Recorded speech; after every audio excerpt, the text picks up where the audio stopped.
Perkenalkan, nama saya Rifatul Mahmudah, NIM 29 2019 044, akan mendongeng tentang kisah Putri Cinderella. Ella adalah seorang gadis berwajah cantik dan berbudi pekerti mulia. Dia sudah yatim karena ibunya meninggal dunia. Kemudian ayahnya menikah lagi dan seorang janda beranak dua. Coba anak-anak sebutkan mana tokoh Ella dan ayahnya, dan mana tokoh dua saudara tirinya dan ibu tirinya. Jika sudah, sampaikan kepada teman sebelahnya. Tak beberapa lama, ayahnya juga meninggal. Kini Ella menjadi gadis yatim piatu. Ia hidup bersama ibu tiri dan kedua saudara tirinya. Ella setiap hari harus menyapu dan mengepel lantai sepanjang hari. Pakaian yang diberikan adalah pakaian bekas dan jelek. Ini adalah pakaian yang dipakai oleh Ella. Jika malam tiba, Ella harus tidur di dapur. Coba anak-anak sebutkan di mana Ella tidur. Ya betul, Ella tidur di pojok dekat cerobong asap. Ini cerobong asapnya. Ella sangat akrab dengan hewan-hewan di sekitarnya. Coba anak-anak sebutkan hewan apa saja dengan Ella. Coba sampaikan kepada teman belakangnya. Cuma satu hewan yang tidak menyukai Ella, yaitu Nero, anjing peliharaan kedua saudaranya. Gara-gara Nero, Cinderella sering dimarahi oleh ibu tirinya. Sementara itu, raja merasa pusing karena putranya sudah dewasa, tapi belum mempunyai seorang istri. Hai Perdana Menteriku, apa pendapatmu mengenai putraku yang belum menikah itu? Perdana Menteri mengusulkan kepada raja akan mengundang gadis-gadis cantik di seluruh negeri untuk hadir dalam pesta pangeran. Baik, aku setuju dan sedang itu. Sekarang kau harus keliling menggunakan dan umumkan rencana kita. Siap, Tuan.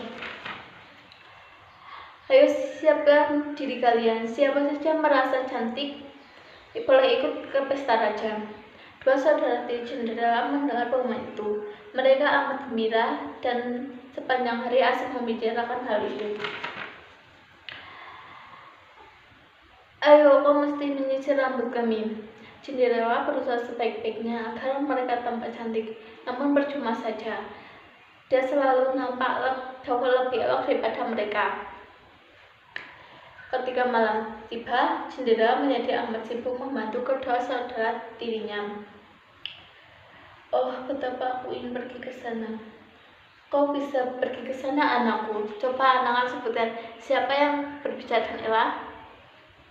Ya, betul. Yang berbicara dengan Ella adalah seorang bidadari cantik dan sebuah tiara di kepalanya dan sebuah tongkat sakti di tangannya.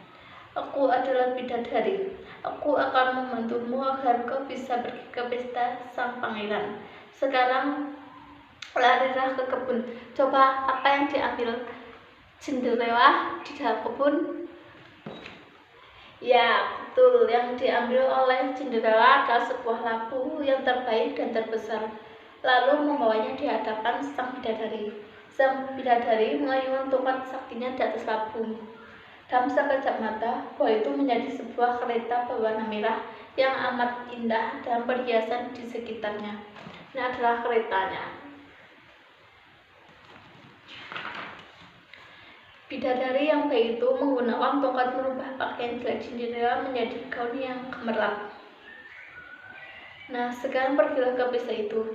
Namun ingat bahwa kekuatan sihir ini akan habis pada tengah malam. Jika pada saat itu kau belum pulang ke rumah, maka kau akan kehilangan kereta serta pengawal-pengawalmu, dan kau akan berpakaian biasa kembali.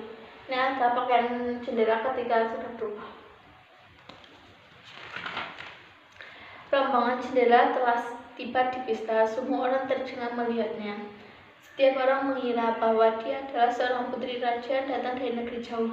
Begitupun kedua saudara tirinya. Mereka tak mengenalinya. Pangeran tak mau berdansa dan siapapun kecuali dengan dia saja. Memang Cinderella dan pangeran adalah pasangan yang serasi.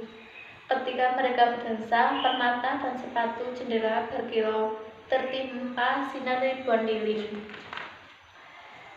Kau cantik sekali, penampilanmu tiada duanya di pesta ini. Ini ketika Cinderella dan pangeran berdansa. Cinderella menjadi amat bahagia hingga dia lupa akan janjinya. Tetapi tiba-tiba ia terdengar lonceng. Istana terdengar. Ternyata sudah tengah malam.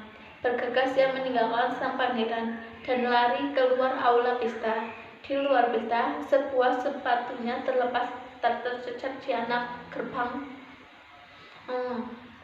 Dalam keadaan tergesa-gesa, Cinderella tak sempat mengambilnya lagi. Begitu Cinderella naik dengan lonceng yang terakhir bergema, dalam sekejap mata kembali ke asalnya. Kereta menjadi sebuah lampu. Mereka semua berlari ke dalam semak-semak. Cinderella sendiri kembali dengan mengenakan pakaian robeknya yang jelek. Ini adalah ketika mereka bersembunyi di semak-semak. Sang pangeran telah menemukan sebuah sepatu dan dia akan mengunjungi setiap rumah dalam kerajaan ini untuk mencari siapa yang memakai sepatu itu. Siapa yang cocok kakinya akan menjadi mempelainya. Sang pangeran mengunjungi setiap rumah. Sampai akhirnya ia tiba di rumah Cinderella. Sang ibu tiri memaksa Cinderella masuk ke dalam kamar dan menguncinya. Dua saudara tiri Cinderella menyambut pangeran. Saudara tirinya ikut mencoba, namun tak bisa memasukkan jari kakinya ke dalam sepatu yang mengelilingi itu. Begitupun dan adiknya. Apakah tidak ada gadis lain di rumah ini? Karena kaki kedua anaknya tak berhasil memasuki kakinya ke dalam sepatu, terpaksa ibu tiri membuka pintu kamar dan menyuruh Cinderella keluar.